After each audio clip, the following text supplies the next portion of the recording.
you're selling your home, check out UpNest. A free...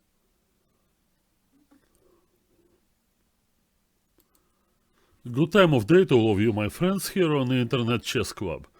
This is Grandmaster Alex Yermolinsky, and I welcome you back to my live show. It's been some time, but, well, we got the Grand Chess Tour to talk about. Alright, let's first look at the standings. As we are, well, reaching the midpoint, I suppose, or maybe even past the midpoint, 4 events have taken place. And it brings us right to the start of the Sinquefield Cup. Now, after the Sinquefield Cup, which I remind you is an event, a round-robin tournament, classical chess, involving all the players that participate in the tour. No wild cards this time. And the points awarded for placings in that tournament are significantly higher than the points that people get for rapid and blitz events. The winner of the Sinquefield Cup will add 20 points to his tally. Yep. Okay. I'm still seeing some ads here. Okay, let me... Yeah, I think I'm good. Yes, so, well, obviously we should keep in mind that the race is not really to win this thing by scoring Grand Tour points, rather to get into the top 4. The top 4, just like they did last year, they'll go to London at the end of the year and they'll sort it out over there between themselves. Well, different opinions about this. I am actually not in favor of this. Well, of course, it's nice to have a final event, but I think the not giving really any differentiation between the player who finished first or fourth at the start of the final event is, I think it's wrong. Well, some kind of handicap system, but I don't know, that would probably complicate matters. To me, when you have this kind of race and then you play a lot of tournaments and get to play, some of them, equal number of participations, obviously, throughout, then it probably has to be it. No, well, okay, anyway, Magnus, despite his way below par performance in St. Louis at Rapid and Blitz, which of course is talk of the town, and we're gonna talk about this, he's still pretty much okay, right? 38 points after 3 events.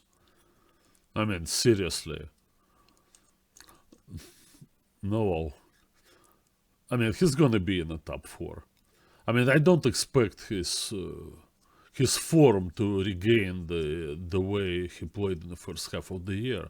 I think there are some issues there, but no, which may prevent Magnus from dominating the field at the Sinquefield Cup. Of course, it's all guesswork. But no, he's still in a position to easily make the top 4. Below, things are getting a little bit complicated. Well, obviously, look at Vashieva graph now with 33.3. Well, Maxim was kind of up and down, but he's one of those poor sufferers who need to play both Grand Chess Tour and the FIDE Grand Prix series. So obviously the workload is tremendous on Maxim. Perhaps he's showing the signs of it. But 43.43 and 1/3, or 33.3 as they put it there, doesn't matter. It's okay, but he already played 4 events. He's basically done, right? I mean, he's gonna play the Sinquefield Cup and then he's gonna sit and wait. He's not gonna be part of the events in the fall in Bucharest and New Delhi. And that leaves his competitors, Levon Aronian and Wesley So, and I believe also Ding Liren, although obviously Ding is in the worst position, with a chance to overtake Maxim. A lot is gonna be decided at the Sinquefield Cup. No, Aronian and So, they're actually in better standings, I believe, than Vashieva graph, because both of them only played 2 events. They're gonna be playing after the Sinquefield Cup both fall events, and they're gonna pad up their tally.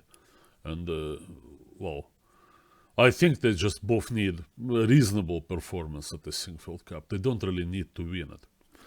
For Dingliren, somewhat different story, but Ding is, I suppose, maybe less tired because unlike Vasheva Graf and Aronin and so, he does not take part in the FIDE qualification system because he's getting in to the candidates by rating.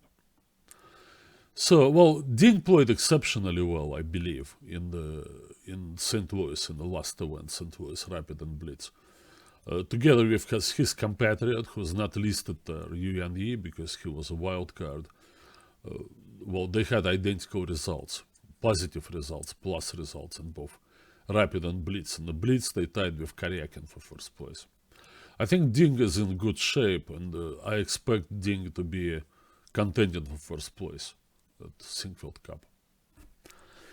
All right. Well, perhaps since I was talking about Ding Liren, we will start. We will start with his game with Magnus that kicked off the entire event in St. Louis. Let me just find this thing. I was not actually well prepared.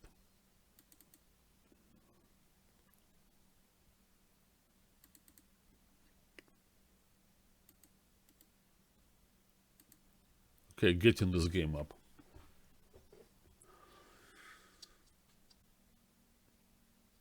Actually, sorry, Tam, I don't think so. I mean, there is some difference probably in the quality of play when it comes to classical and rapid, but it's rather negligible. I mean, the real drop-off begins when they do blitz. It may also have something to do with the fact that rapid is played before the blitz, so the players are a little fresher, and probably after the 3 days of the rapid, it's hard for them to recover. I mean, the blitz part was entertaining, of course, but no, it was near disaster in terms of quality of play. I mean, you don't have to listen to me. You can read comments by Garry Kasparov himself. I was talking about inordinate amount of blunders and kind of even diminished, Aronin's performance by saying that, no, well, Levon blundered less than others. Well, we'll talk about Levon. I think there is a grain of truth in what Kasparov said, but let's first start with this game and see what was happening with Magnus. Now, there is this talk that Magnus was tired. No, well, it's hard to buy into this because Magnus, he plays his regular schedule of events, and the last time he played, I believe it was in Croatia, it was a month ago. No, he did play a lot of tournaments and he won them all, but, I mean, Magnus, of all people. Magnus, of all people, well, with his perfect shape and excellent physical conditioning, probably shouldn't be complaining about fatigue, and he did not complain. Well, Magnus is always like this. When he plays bad, he may get visibly angry and all that, but he never blames anybody. He always only blames himself, which I believe is a great quality in Magnus. Emoji. Okay, anyway, well, obviously I know I stay away from social media. I'm not really that conservative old-timer as sometimes I like to present myself. I actually, well, we're on the internet now, right? I'm streaming this, and I've been doing this for a long time. I've been streaming even before the word, appeared. I don't know what it was called back then. Broadcasting, I suppose. So, yeah, I do these things, but some of them, I don't know, I find them unnecessary. Well, at least for my purposes. I don't really see any sense of posting things about myself, like every step along the way. What I did this morning, what I had for breakfast, like what I did after that, Well, besides, I have this platform, right? I'm a fortunate guy.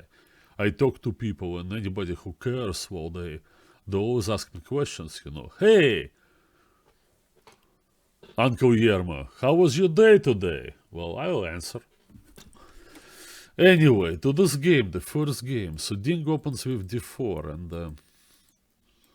no, Queen's Gambit. There was some kind of a Magnus Queen's Gambit coming from Kasparov. Well, I don't quite get it. I think Magnus played Queen's Gambit before, and what's wrong with it? I mean, and this one is the what they call the Rogozin now. Well, Magnus played it very many times. Things got a little different in this game, because after bishop g5, instead of a usual h6, which of course, you know, these days it's arguably as popular as both openings this opening combines, which is the Nimza and the Queen's Gambit declined. Well, Magnus went into dc4, which is an invitation to the Vienna variation. Classical ratings, much more reliable than rapid at blitz at any rate. MVL dropped from 1 to 20 in the blitz. No way he's number 20 in the world. Of course not. No, I really cannot see any rationale why they use the base of 20 for the recalculations. Why not 10? Same for the classical. Who needs this crazy volatility? I don't get it at all. I think they should do away with that. Well, all disciplines, be it rapid, blitz, or classical, should have the same base for the rating calculations. You know what I'm talking about, right? No, okay, or sometimes they call it the K factor, yeah. Yeah, no, disproportional effect. I completely agree with you. I mean, MVL, oh, fine, you know, he's beat up, you know, he played a lot. And that was already his fourth event. He's ahead of others by schedule. No one else among the 12 players, you can see it for yourself. No one else among these guys played in all 4 events. Cote d'Ivoire,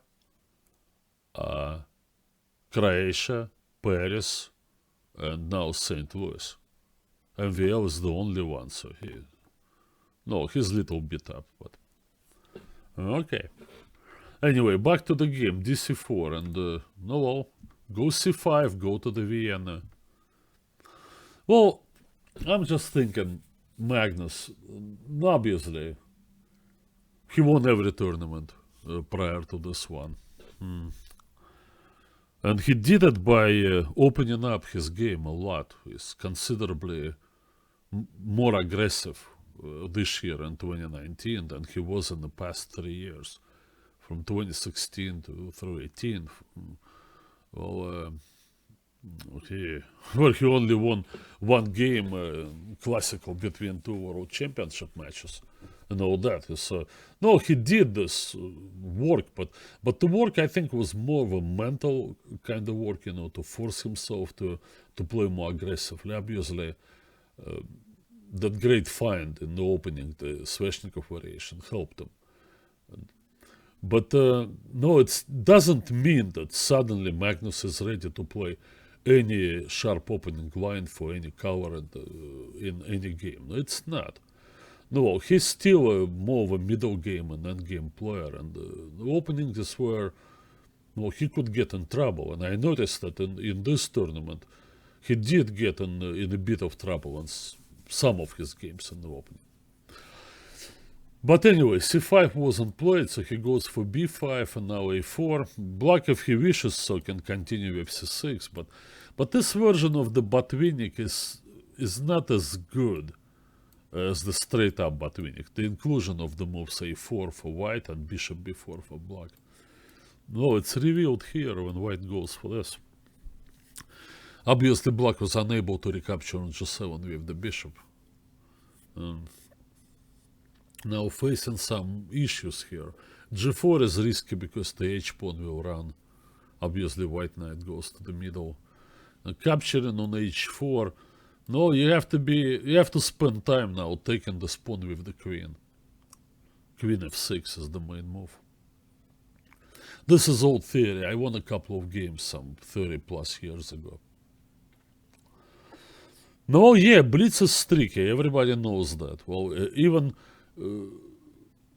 pretty much like every player, even Dingino had a bad stretch when he scored only a half point out of 4 games. That was the only bad stretch that he has. Aronin almost faded toward the end. He barely crawled to the finish line.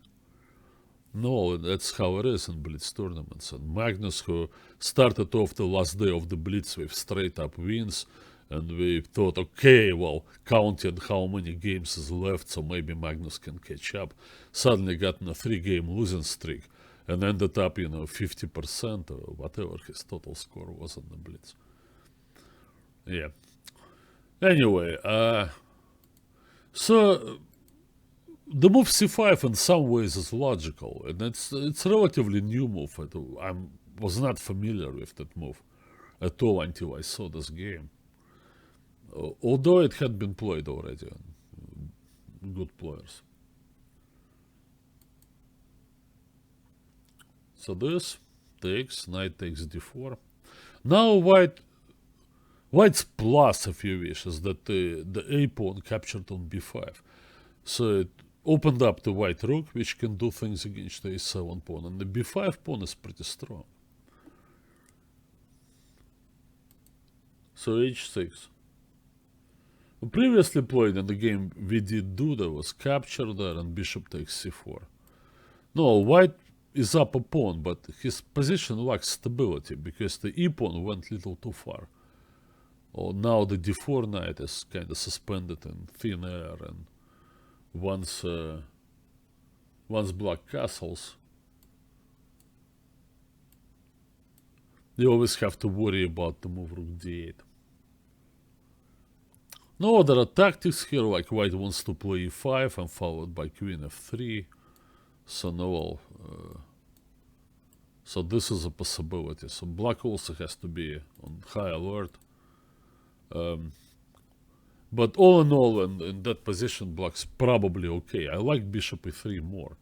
Now black takes the central pawn. And white played queen c2.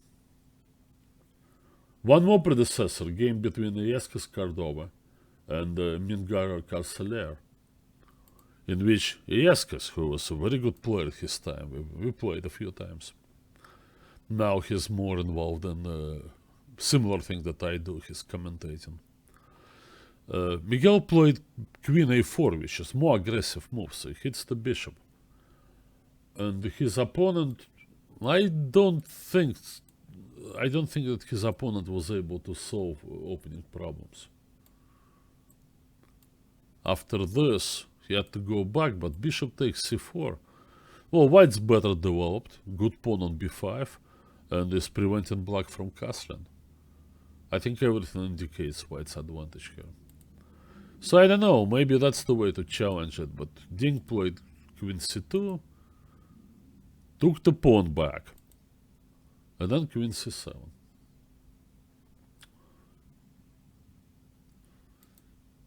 Queen b3, I think this is the second inaccuracy from Ding. So when I was watching this, I thought white had this funny move, castles, which appears to be a blunder, but in fact it's not. So what do you take? Do you take on c3 first, or you take the bishop?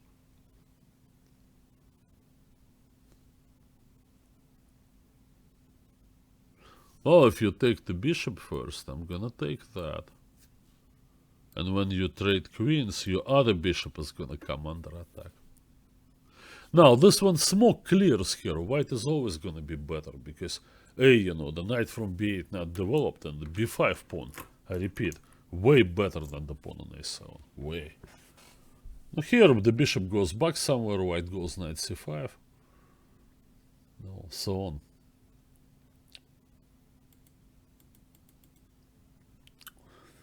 Capture on c3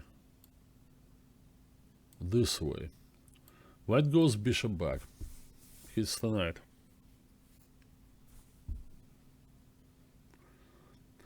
No, if white gets to recapture with the b pawn, which has actually happened in the game,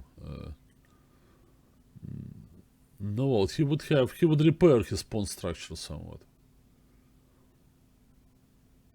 So yeah, of course you can go back with the knight, but the bishop pair. Possibly better is this. Bishop takes, trade.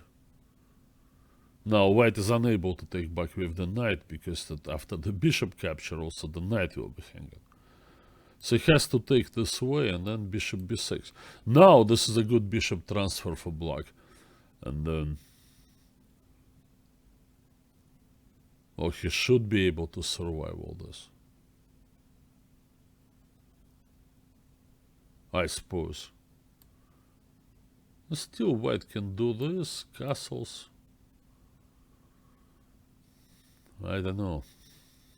Knight c6 or maybe just rook d1. Okay, let somebody else figure it out. My point was castles was better here than Ding's move. So after Ding played that and all this happened, and I thought, gee, Carlsen got out of the opening. And somewhat suspicious opening, but he's out and for reasonable position. So, hey, let's watch Carlsen do his thing and start a tournament with yet another win. Maybe rook takes a5. Yeah, that's an interesting move. Yeah, that may be better. You're right. You're right. But in this position, I thought, well, what's the problem? Okay, no shots on e6. Nothing works. Oh, it's rook c8. Bishop there. One thing black has to avoid. They probably have to avoid taking this pawn on c3 too soon because the bishop, the knight is not out of b8 yet. This could be costly. So I kinda agree with that and with this. All right, now black has taken an important white square bishop. And now, of course, he doesn't take on c3 because after the exchange, rook c1. White grabs the c file. No, knight d7. Perfect. But I've got to give credit to Ding. In the position that appeared to be completely safe for black, he was very inventive, and this move is great. So inviting that, and then he can go like rook c1, queen there, he can go knight c6. The c pawn, yeah, well, either he takes on a7 or the c pawn appears on the board. So it looks good for white. But Magnus played knight b6.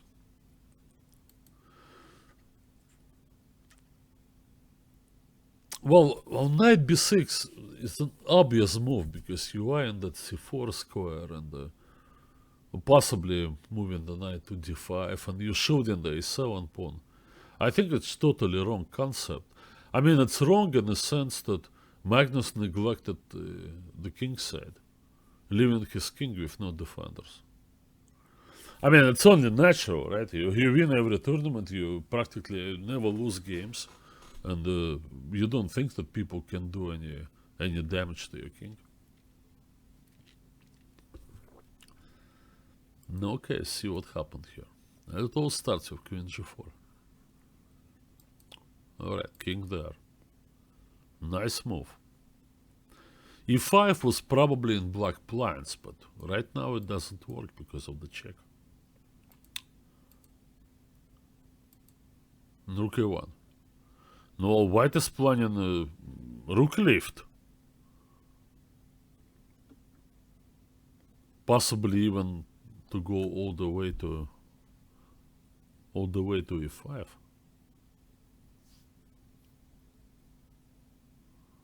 Yeah. Queen takes c3, probably not such a bright idea.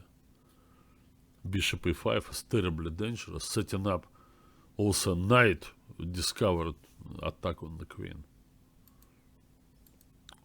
Well, in this situation, knight d7 absolutely had to be played. It is a retreat. It is something that world champion is. The king, never retreats and all that. But I mean, it had to be done to bring the knight to f6. The obvious move knight c4 is pretty serious mistake, and now Ding really gets things going with that. Once again, there's never any e5 because of this check.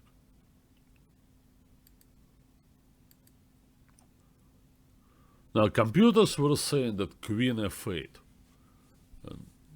No, it's easy for computers to recommend queen f8 and say black is equal. No, computers have no recollections of what happened early in the game.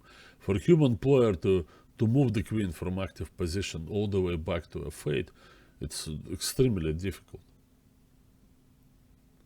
The queen e7 at least looked more reasonable. Alright, retreating, but no, not that far. The problem was this move. Magnus probably didn't expect it. Maybe he assumed that one way or another he should be able to block the diagonal and neutralize the white bishop, and then kind of even win the c6 pawn. But look at his knight now, it's not protected.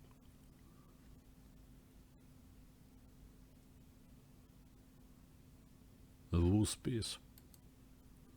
Went back. Didn't play exceptionally well. Nice in between move. Check. And now, excellent. Everything had to be calculated precisely. Obviously, there is no capture on e5 because he covers the b1 square. That's important. And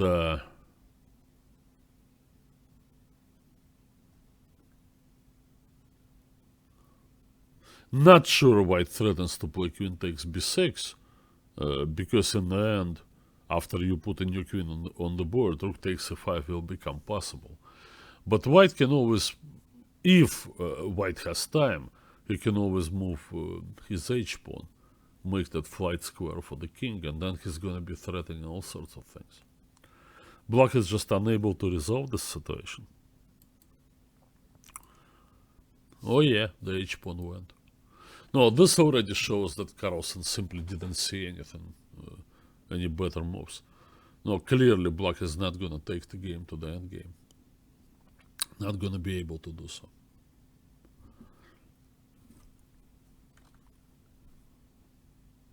Pretty logical reply from Ding. Check. And a queen f4. No, well, f5 was the last move black ever wanted to play. Now his chances of ever getting rid of that bishop on e5 are very small. Almost non-existent. And the bishop protects the pawn on c7 and hits the pawn on g7. Very tough to defend.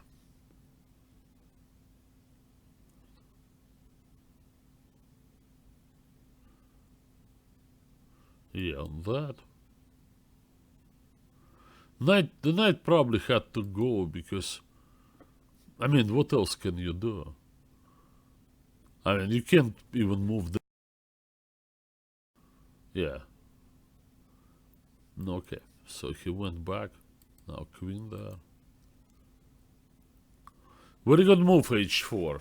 So the Chinese grandmaster puts bind on black's king side with pawn on h5, which can never be taken by the black queen because of the need to protect g7.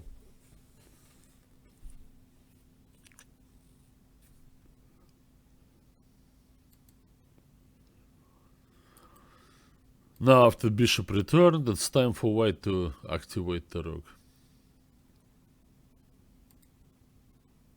There isn't even much I can offer in terms of variations here.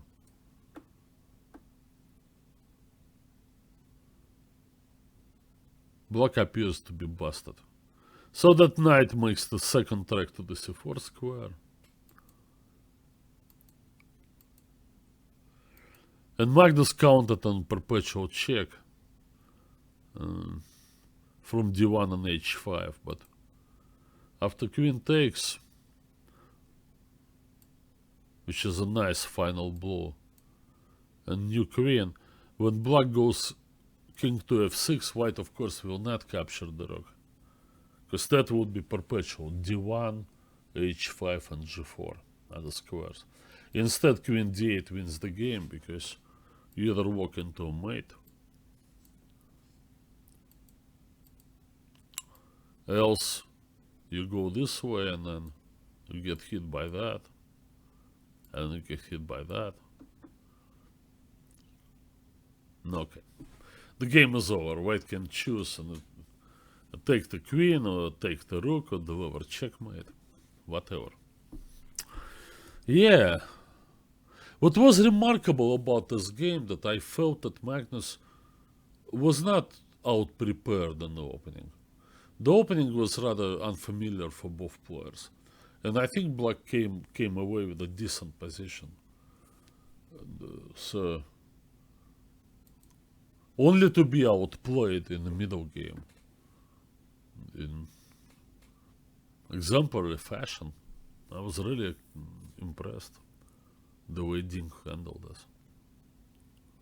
But of course, we all thought it's just one game, and besides, on the rest of the first day in the Rapid, Magnus won both games. He beat Richard Rapport and beat somebody else, I forget. Seemingly returning to his winning ways. Of course, Aronian won all 3 games, so he established his lead in the tournament immediately. But it was hard to bet against Magnus Carlsen. But somehow as the tournament went along, things have gotten worse and worse for Magnus. He fought, his best he could. He actually won some games and he contributed to Vashcheva Graf's miserable Blitz tournament.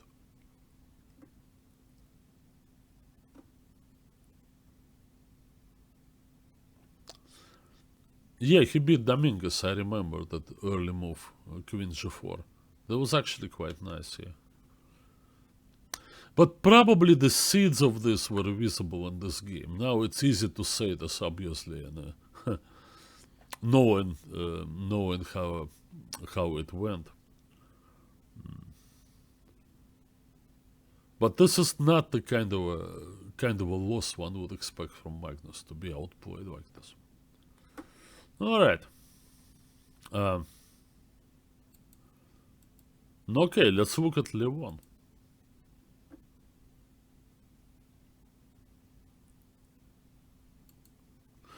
Well, what characterized Levon's play in this tournament, we haven't seen a whole lot of Aronian, so he suffered some early exits from FIDE World Cup. Both tournaments, and he didn't play in Paris, he didn't play in Côte d'Ivoire, so we really didn't know. I think what Levon did, looking at his games, he decided to put the end to this experimentation with e4 on move 1. That kind of smacked of Kramnik, really. Like Kramnik, whenever he felt like he was out of form, losing his form, he would switch to e4 and then act like, I'm going to become an e4 player, which in reality he never did. Well, obviously won maybe a good game here and there, including important ones. But it's just almost impossible to do this for a mature player. I mean, I made also some forays into the e4 territory, and I always knew my limitations there. This is something that you can play in occasional game, a surprise factor and all that, but you can't really switch completely. And look at Anand. He started off as an e4 player, And then obviously he did a lot of work, and he played d4 reasonably well, particularly the Kramnik match. That was important preparation. But as Vishy got older, he just abandoned this stuff. No, he figured, well, Vishy always figures things, right? That for an older player, there's no need, to branch out and do expand and all that. This is all work for younger players. Whatever, you could have done, already time has passed for that. And for an older player, it's important to stay in a familiar territory and simplify things and play your own kind of chess. So, no, it's not even rediscovering your youth, because you cannot regain your youth, right? But I mean, those openings, those types of position, you could probably handle better as you get older. And Anand shows that it's possible to do. Look at Kramnik now. He stopped playing, but Anand is still there. And then even in this list, okay, not so great, 13 points, but he only played 2 events.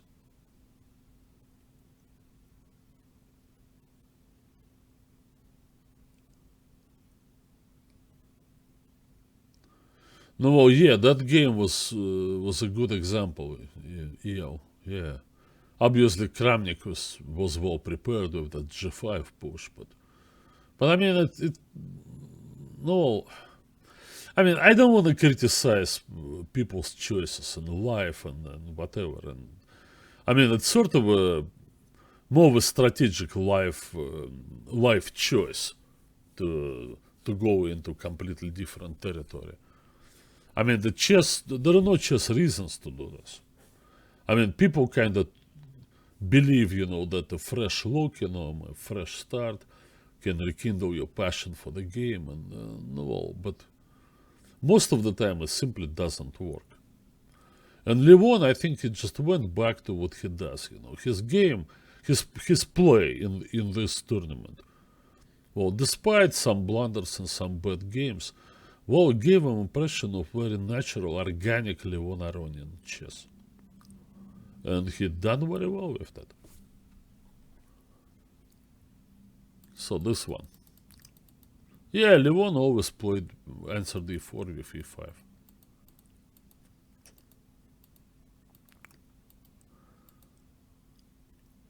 Now, that plan with king h8 and knight g8 was advocated by Grishuk. Levon, I think, already played it too. It's not a bad plan. Well, since white is going exceptionally slow with his play. Yeah. Surprise, surprise, knight back. Well, if you wonder if the pawn is lost, it's really not, because if you take on f7 in this position, no, of course he didn't. The reply is rook f8 and f2 is. So white cannot do this, so played knight d2. No, you may say what knight g8 and now the knight has to come back, but no, if it's prompted white to push the pawn forward and trade the pawns and queens, well, no, it accomplished something. Now, well, very cool play. Yeah. If need be, I'll defend.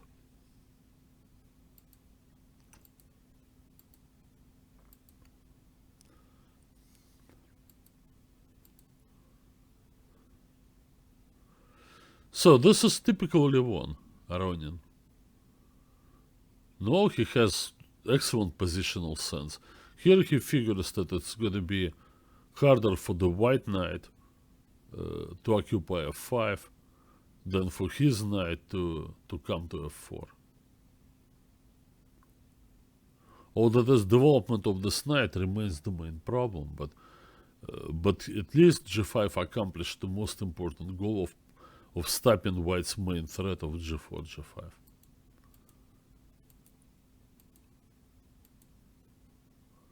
No, right, the knight will get around.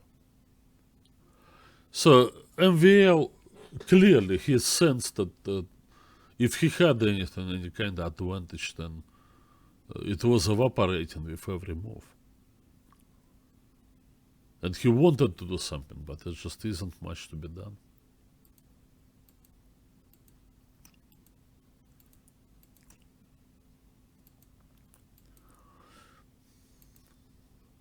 Alright, more trades. And okay, let me find this game, by the way. I have some notes.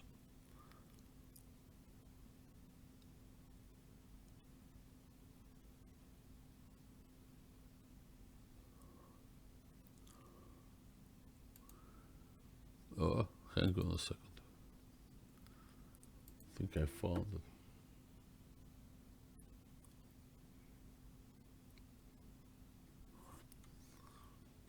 Yeah, bishop e7. Knight d2.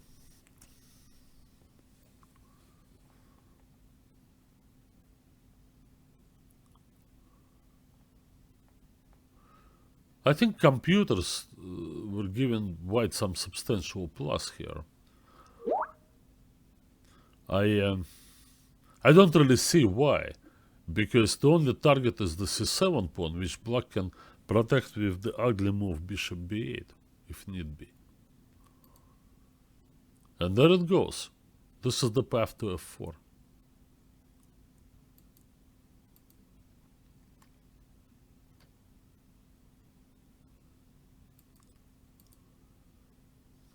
Well, okay, say you. We have this, right? Bishop takes pawn. Bishop takes knight, knight takes bishop. Now let's bring the knight to c5 and attack and win the a6 pawn. This,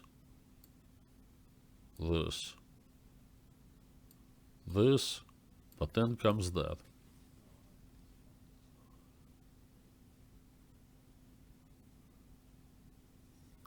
Actually, the black knight from e6 protects the c5 square, and there is no other square white can attack c6 from. So the bishop would have to go back. Maybe no, that's not even the right move. The right move is this one, and next is king f7, forcing white to come to c5. Everything's gonna be traded on c5. And the position will become symmetrical and dead draw. Well, going back to this discussion, d4 versus e4, well, the sooner you do it in your career is better for you. I would certainly recommend, when I had young students,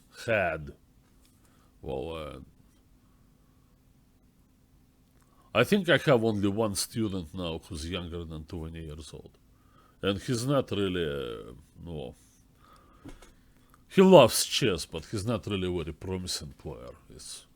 He's like a 1900 at the age of 16, so no. Certainly not a household name. But I was always encouraging my students. I go, look, if you do this now, expand your openings. Well, play both e4 and d4, become ambidextrous. There are some naturally ambidextrous players, and Kasparov was one of them.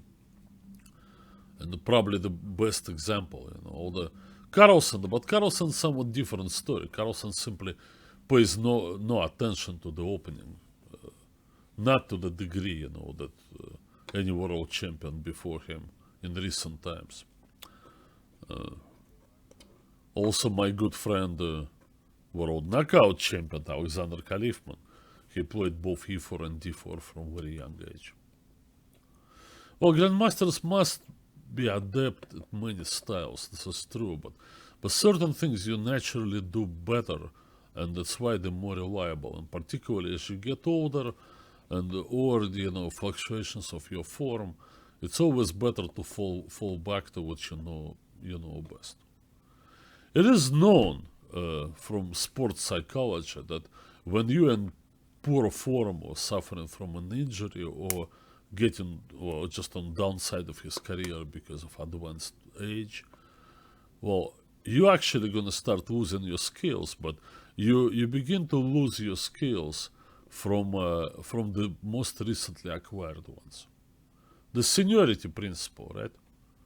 So it's like if anything has to leave the room, that's gonna be the person who was hired the latest, right? Same thing over there. So, but your core skills, something that you always done well, they're probably gonna stay with you for a very long time.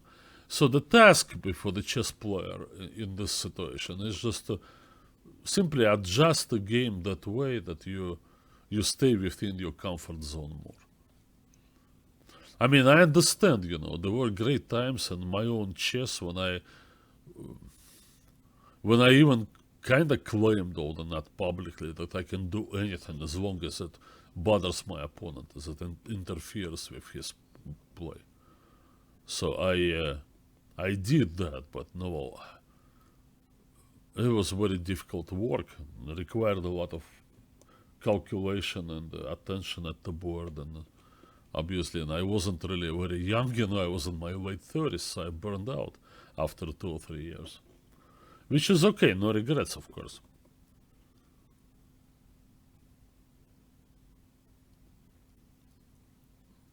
No, well, all opening moves are basically equal to one another, yeah. But, no, well, but it's by computer evaluation, but you cannot play all those positions equally well. People who claim this, and I have encountered my share of people who say, oh, just show me the best moves, I can play any opening. No, well, maybe, not quite. No, well, style, I mean, the stylistic differences, they at best, appear, according, not to me, according to Sergei Dolmatov in one of his writings, which unfortunately there are very few. He said that the stylistic differences only represent themselves at best, 3 or 4 times during the game. Well, the rest of the time you cannot tell. It's all technique and calculation and basically skills. So, alright, well, this is what MVL had to do. He had to accept the inevitable that, well, despite, his efforts, he is just not getting a whole lot out of this. Now, and maybe it will eventually boil down to a draw. Now, mind it, this is round 1. It's only the beginning of this whole thing. No, of course, Vasheva Graf, who just won that, done so well, in Paris, obviously.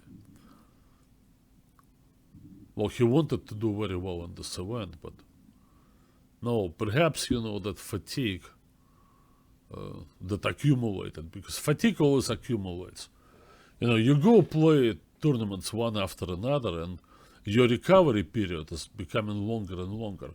Maybe between your first and second tournament, you're so eager for the second tournament to start that those couple of days, in airports and airplanes, that's all you need. And then you come to a new place and you're ready to go. But coming to your third tournament, you already feel, I could use a couple of days. Now, look what these guys are saying now. They were asked, how are you going to use the 4 days between the end of the Rapid and Blitz and the beginning of the Sinquefield Cup? The answer was most common, sleep. Yeah. Sleep. So it accumulates, and then MVL, well, I think he made a horrible blunder, if you look at all this. He goes knight c4. Now, in itself, this move is rather suspect, because it changes the pawn structure. But what exactly did he miss? To move knight f4? Clearly, black wanted to go to f4. I think maybe he blundered that check. Knight e2.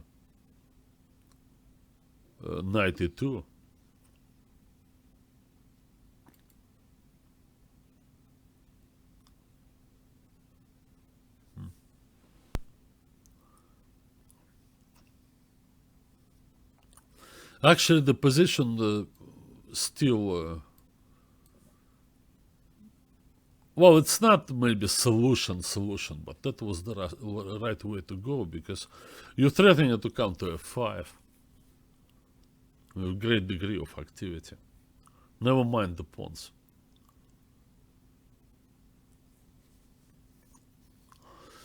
No, about linear. First off, I know it's not a very popular point of view, but I'll say it anyway. Well, I think Linear overachieved since his return to chess. Obviously, once the paperwork was done and all that, so he became a full-fledged American chess player and all that. So he was eager to go play, and he played exceptionally well. It's not Rapid and Blitz. His success in the Blitz was almost 10 years ago, I think, when he won the tournament. He's a reasonable Blitz and Rapid player. But the most amazing thing about Linear Dominguez is how he gained rating points. He Nakamura, and he's got into what, 2760, almost 2770. I personally was surprised that he was able to do this, and I don't think he's going to be able to stay there. No, Linear is a reasonable player, but no, I just don't think, he is the kind of guy, to threaten to get to 2800. I just don't see it in his game. A lot of things he does right, and he has his Berlin pretty sturdy, and everything in place. But it's in place for just a strong 2750 Grandmaster, but not more. I don't think he has the chess tools on the level of that would require, in order to say, I don't know, playing the candidates. Although, of course, well, who knows? He's gonna travel to Siberia and try his luck at the World Cup.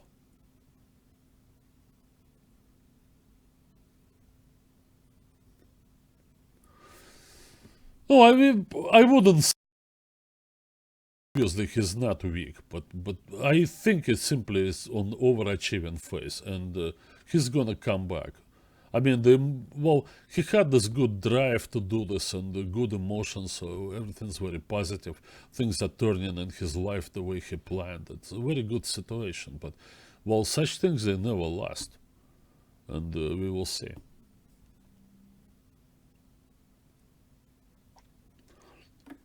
Okay, so this was not found, and instead 93, and pawns begin to fall. Now, there is no meaningful attack against f6, and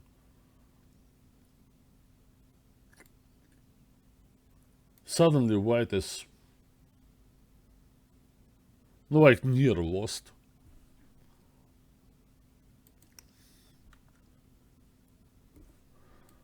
There. Probably time trouble. Anyway, let's wrap this game up. Levon just went on to take more pawns. Important move, and now the black king is much better. It's already easily winning for black.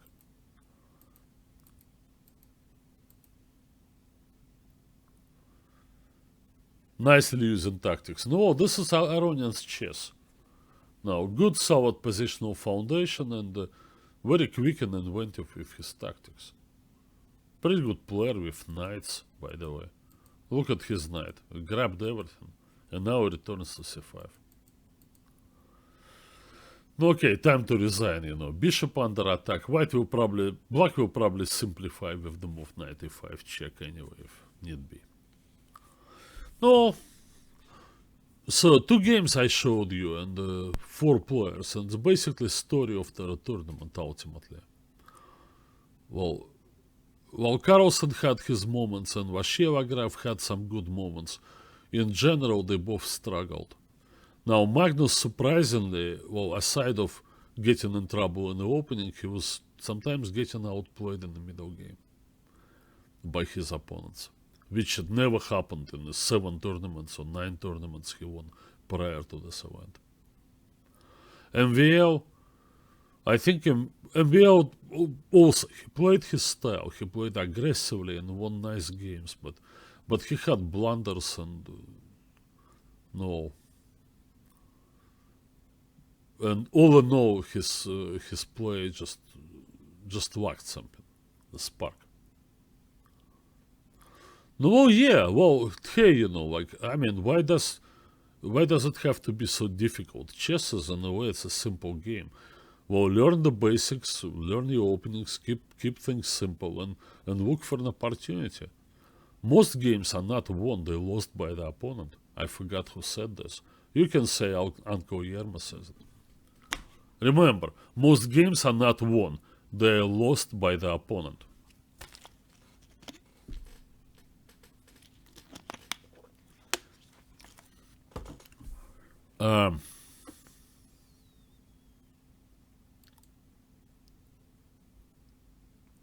Another player I wanted to talk about in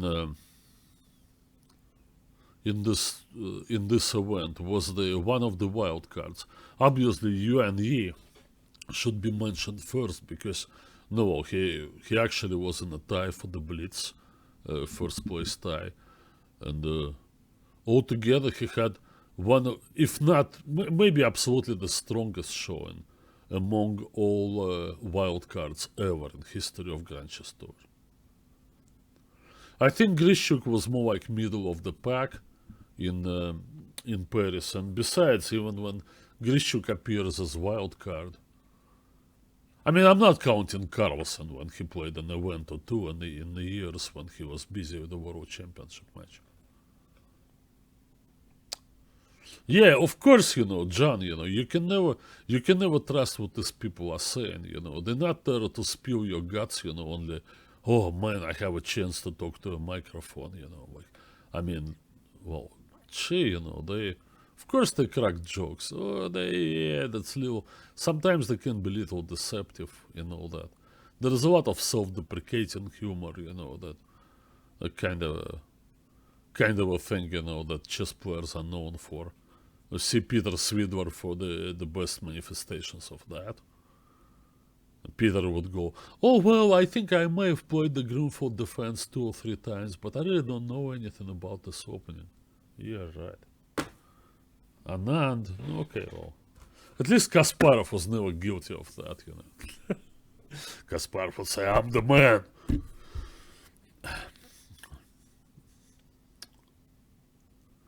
Yeah, you had a win. It could have played, could have come down to this playoff between him and Levon. I mean, well, you would have just gotten more money because obviously, no, being a wild card, he just plays one event. He would spoil things for Levon. For the overall Grand Chess Tour, and plus, you know, he would take way more money. But no, somehow he missed it. I thought he was going for it straight up. We probably find this game.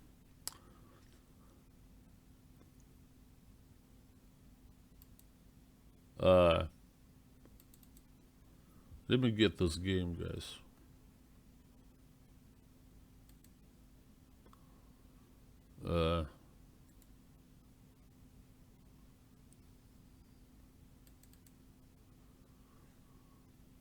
Sorry about that. I'm covering everything.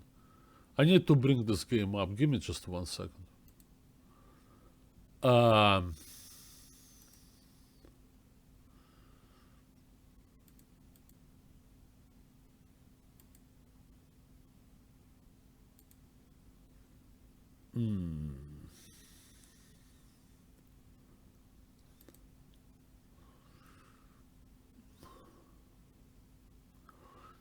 Yeah, it's here.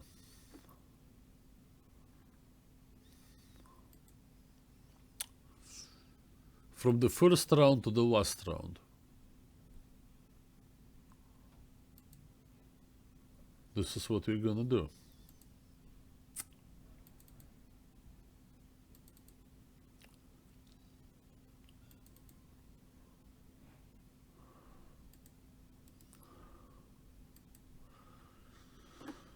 Yeah, Shakhriyar Mamedyanov, what a nightmare. And I mean, he just won this thing, you know, that in Yurmova, right? Put himself right back in the situation. It happened, no, a month ago. No, actually more. It happened more like 2 months ago. It was in June, or was it in July, Riga? I'm trying to recall. I think it was in late June. Or maybe early July. No, okay, anyways. Won that thing, defeated Vasheva Graf in the last Armageddon game. Got the maximum points he could.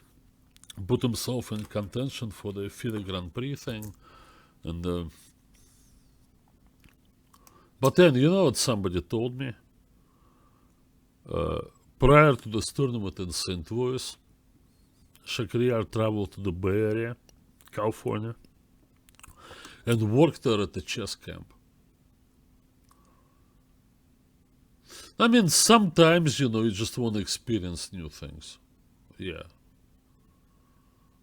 There was some rationale, I suppose, that, no, he would get acclimatized, whatever, adjusted with time zones and all that.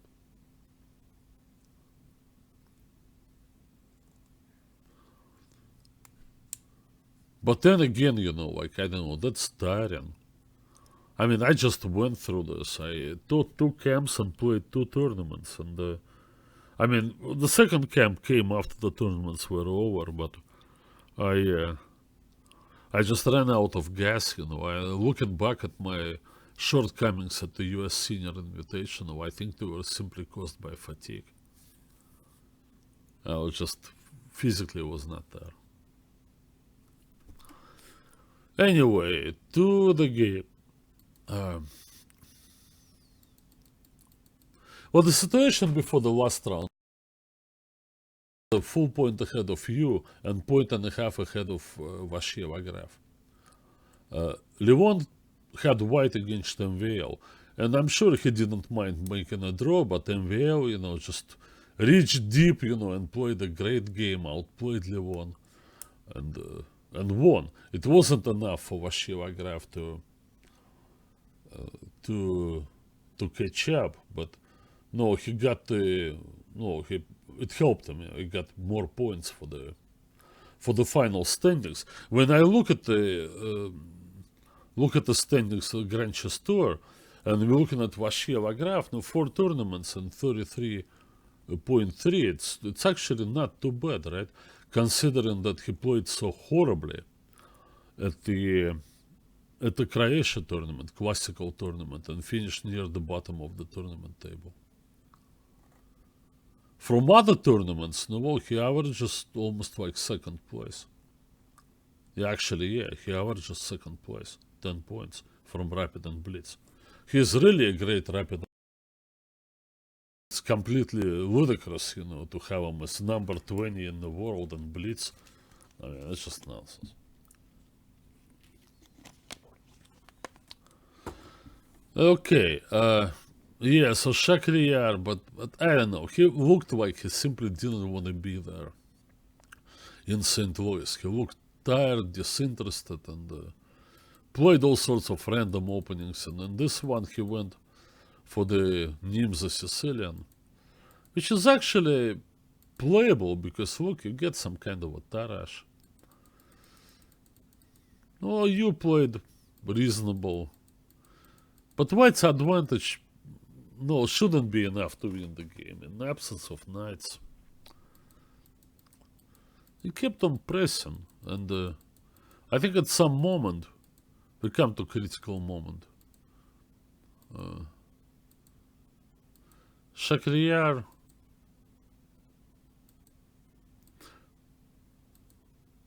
this was all okay, but he played this move h5. I don't know if it's an attempt to play for a win, but it's actually a wrong move. Right, the pawn goes in a light square, and even if it manages to come to h4, it's going to be a little far away and not quite safe. I think this was one of those moves that people play when they're really tired and they play first thing that comes to their mind. Until very recently, Yu Yan Yi was very unlucky not getting any invitations. No, well, unlucky is a diplomatic term, he was simply overlooked. Chinese spots went to Ding, Wei, or Hui Fan. No, Yu is clearly no number 2 in China. I think Wei, well, he seemed on the rebound earlier this year, but then no, he's just not consistent. Yuan Yi is much more consistent, and I think is much more polished player in terms of his skills and the full arsenal of things on the board. He's way ahead of Wei. Wei obviously is younger, but only by a few years. So maybe Wei will join them. But right now they stand Ding, followed by Yu. Yeah, this is a very good move. F5, of course, is the direct threat. And now White gets to play this.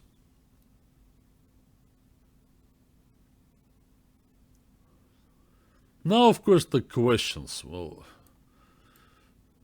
but I mean, in Blitz game, well, when you accept a position like this, or you can't really calculate the whole thing, it has to be largely intuitive which one to choose. Either way, you're going to be giving your opponent all the time in the world to move about and try this and that. You're just purely in defensive situation. Here, however, the ability of the check is essential. White cannot run the king through. When they do this, a3, and it's traded, well, once again, White can't quite go king b3. He can, but it just doesn't do anything. As far as stretching the defenses and the black f pawn is not really a target. It could always go to f6.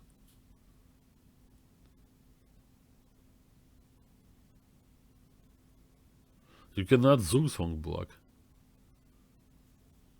Suppose even f6 is played, and you even can do this. It stops that you can get, right? Where is the breakthrough?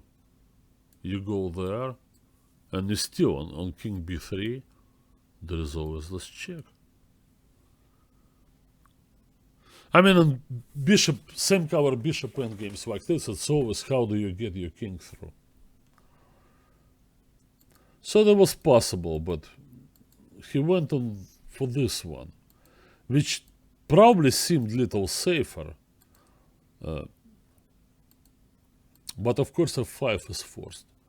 And now, well, Shakhriyar simply counted on this position being an impregnable fortress.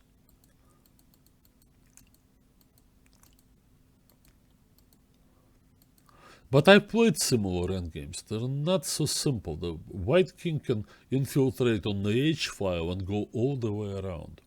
Because all pawn endgames are won for white. Because the black king is completely squeezed by its own pawns. So it starts with a check there. Now, right, if you had done that, then after this move, and here,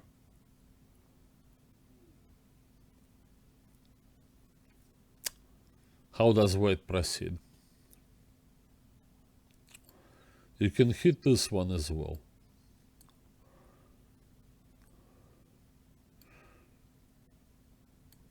Then you can do that.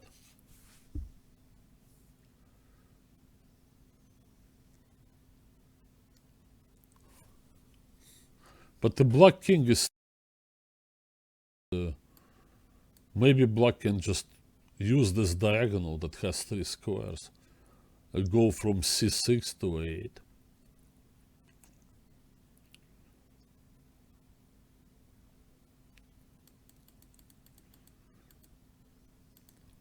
But king f6 was played.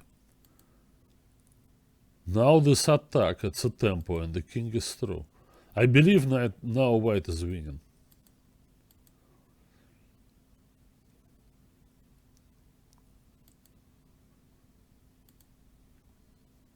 This seems rather unnecessary. Why didn't he go over there?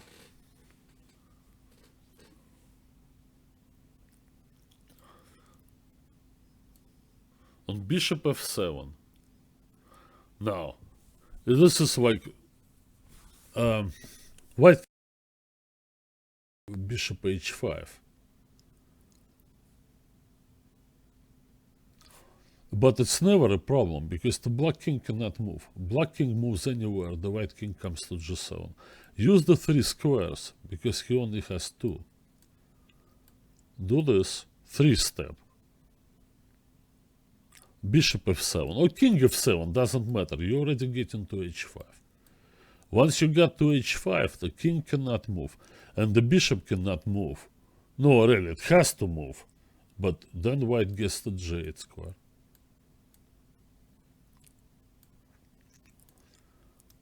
Now you can stay there. Probably enough is to play bishop f3.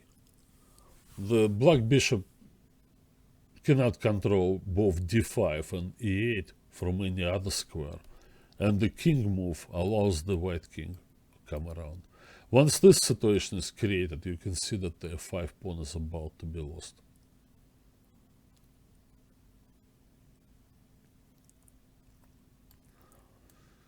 Now you can play it out a little bit, but I think it will be lost. This, there, I come with the bishop this way, I come to h6 and I threaten this check. You go this and I come closer. Now the bishop swings around to h3. It's once you clear the first hurdle, then you get it, right? You get the hang of it and it gets easier.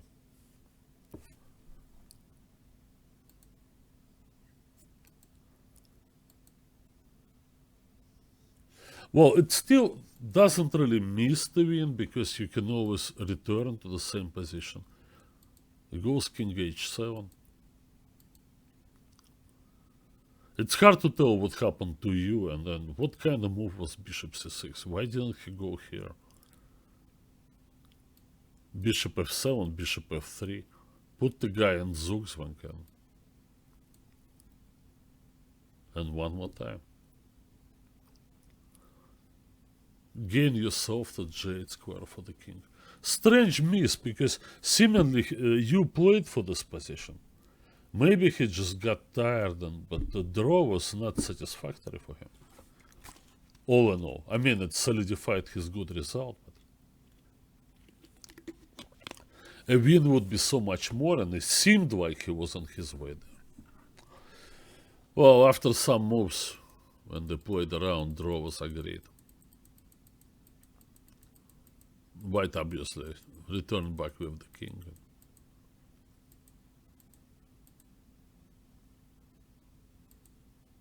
White is still winning here, right? Nothing changed. Bring your bishop back to h5.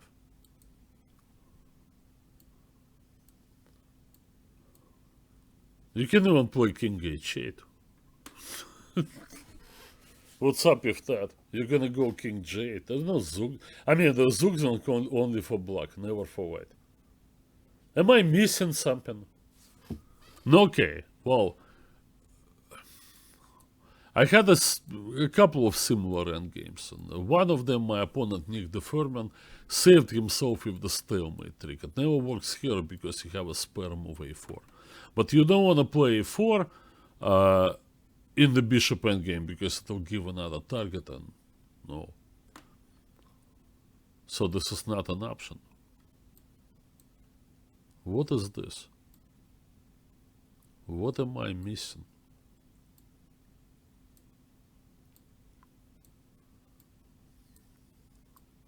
What am I missing here in this procedure? Ah, okay, you can play king e6. I got it. Yeah, I have to play this one. And you go this. Now, I can actually play this because as you lock me up forever, now I use the tempo and then I outflank you from the other side and I win. Is this where you need to go? It's not gonna end well.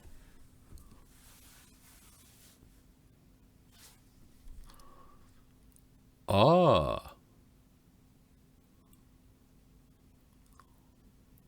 I suddenly realized that the pawn endgame, because of that spare move a4 that either side can use, that actually wins for black. Look at this, he's got a4.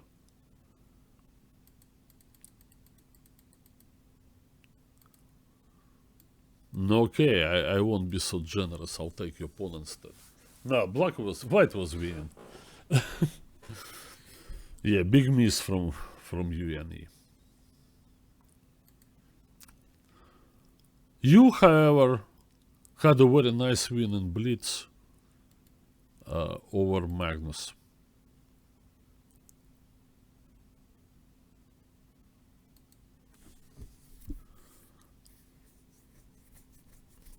Well, this game, clearly, that was a product of Carlsen's terrible frustration with everything. But it's also indicative that, no, even for world champion and the player who is so used to experimenting in the opening, there is still boundaries not to be crossed.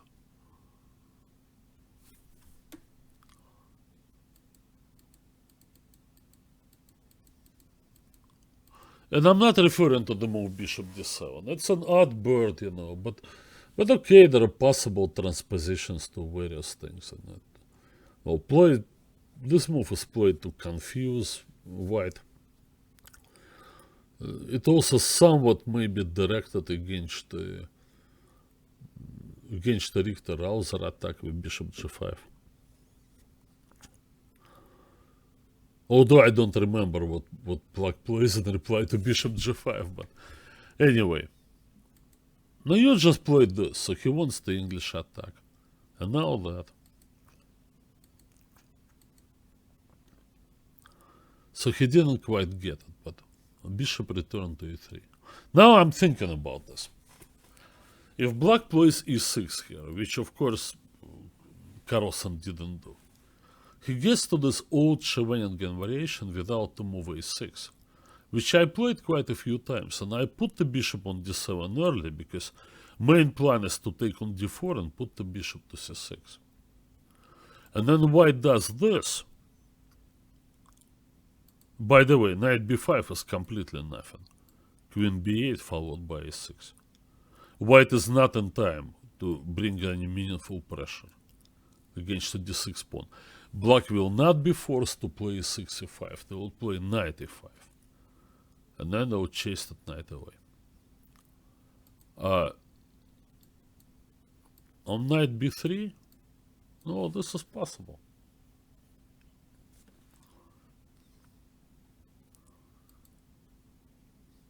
Yes, so the position after e6 and say, I don't know, castles, bishop e7, f4, and takes can be found in opening books. It's just not a popular line because, no, you cannot get there through the neither move order, right?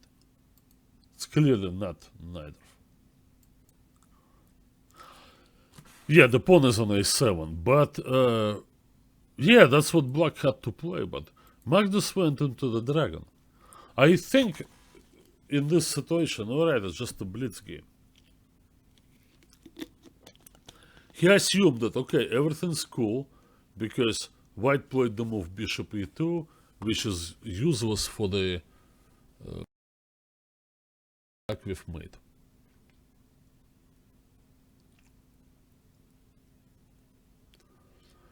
No, well, the Cochrane Gambit. No, I saw this game. No, well, actually, white got something out of this because I don't think you played. He played the right idea, but maybe not the most correct interpretation. But in the end, yeah, well, white was never better, and then Magnus just got his queen near trapped, and well, you shows that. No, if you can beat world champion twice. But back to this game. So Carlsen thought the bishop on e2 is not so great. And he probably assumed that, no, well, black always plays bishop d7 and rook c8 and knight e5 to c4, all these things, right? Rook there. Well, but as we look at this, we realize something, that the black bishop on d7 blocks the d file, making it impossible for black to play d5, which is the beginning of this whole thing in the Yugoslav attack, because in order to stop d5, white puts the bishop on c4, then moves to b3, and then they have to trade it on c4, right? While playing 1, 2 moves with the bishop. And then on the third one you capture on c4. Are you with me? On the third move. Here with the white bishop on e2, they will capture on c4 on the second move, thus gaining a tempo. Normally white wouldn't get to do this, because forget about knight e5, knight c4. Black will just play d6, d5. But here, bishop on d7. Now, right, this may seem extravagant, but if you castle, I suppose white will do this. I mean, can you play this without h5? Not so sure.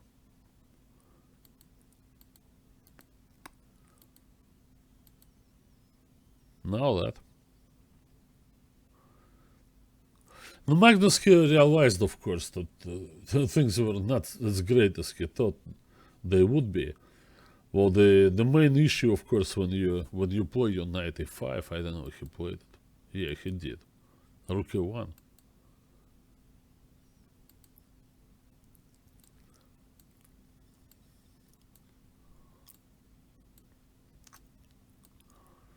There'll be this.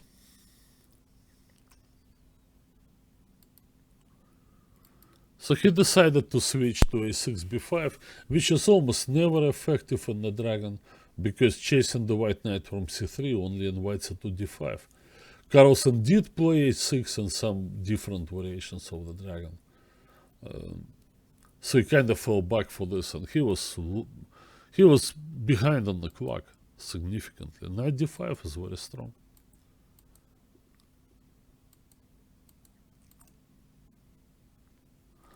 No,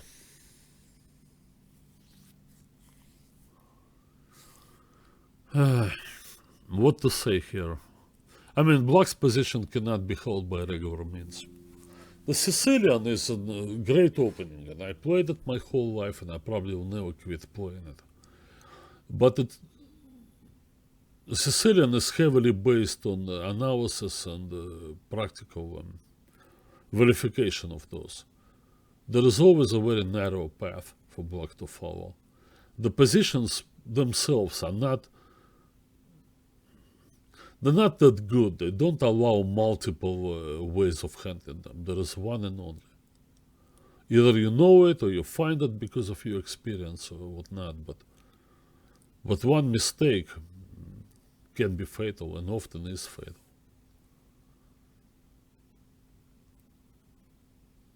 And this is the case, through somewhat strange move order, both sides follow their patterns, but well, the following the patterns may be okay for white, but for black, it's a pattern of losing. Well, yeah, because he can do this. Well, instead of the extra move with the bishop, c4 and b3. Well, minefield. Right way to describe it. Magnus is an ignorant punk, who just doesn't know anything. He knows a lot about chess. Well, Magnus really, his chess culture, his knowledge of different positions is very wide, very extensive. And I think this helps him to do what he does when he's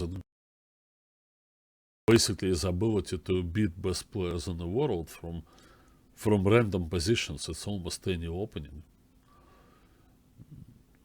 But on the other hand, when things go bad, he realizes how bad they went.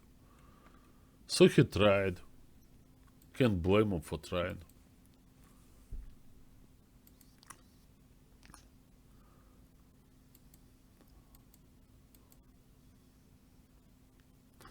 Down the pawn though, and mate on a3, queen a3, queen b2 mate.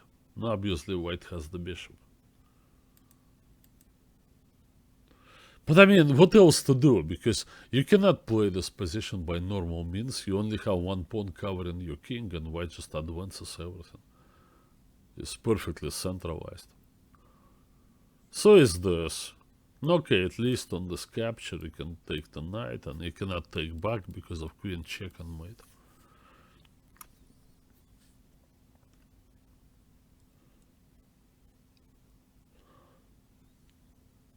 Which again is not too... Okay, that's probably... well, that's best black could dream of. Obviously, the rook was ignored.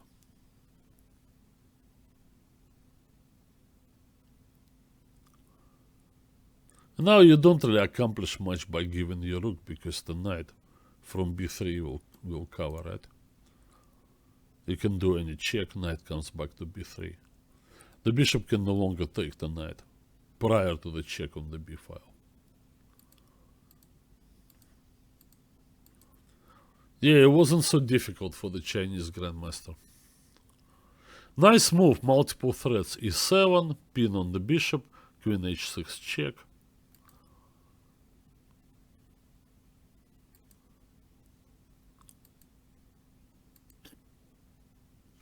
Nice finish. Actually, so the bishop is deprived of both c3 and c7 to protect the queen. The rook cannot really do it. The rook has to cover g6. And on that, you just delivered checkmate with rook d8.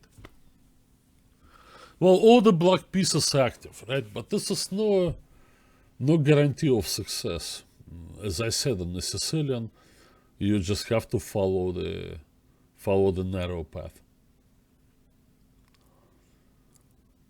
Will this tournament change Carlsen's and Aronian's 2019 classical results? You mean like between each other? They played a couple of times, but this is not a classical tournament. I know Levon was totally winning and he missed that easy win. Was that Norway or was it in Croatia? One game where he was up a pawn and had a move that would win the second pawn, ended up. I forgot which one it was, honestly. I mean, I don't know. Well, maybe I'm not reading the question. Overall, Carlsen holds a significant advantage. Obviously, Levon inflicted quite a few defeats on Carlsen, but still, all in all, it's Carlsen. Alright, so looking ahead, once again we go back to this. They're gonna start playing the day after tomorrow, right? I'm actually going on a trip of my own. I'm gonna play a weekend tournament in Superior, Wisconsin. So I'm gonna be playing Saturday and Sunday. Possibly even Friday night. I'm gonna leave tomorrow early. It's some driving, like 400 miles.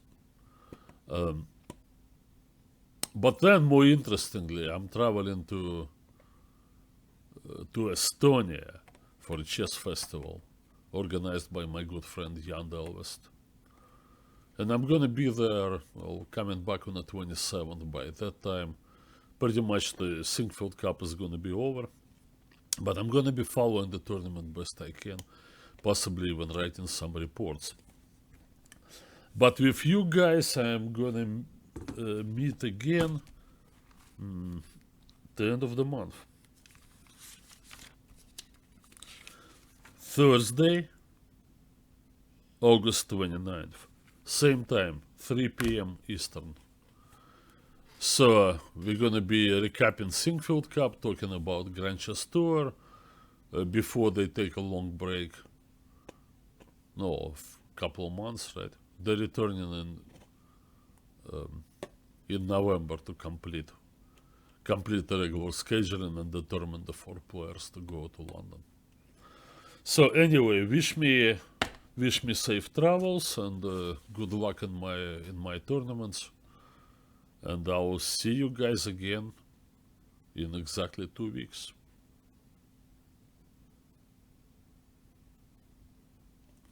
And bye. Oh, and thank you for US Senior. I wish I could avoid losing unnecessarily in the last round. That would be indeed a good tournament then.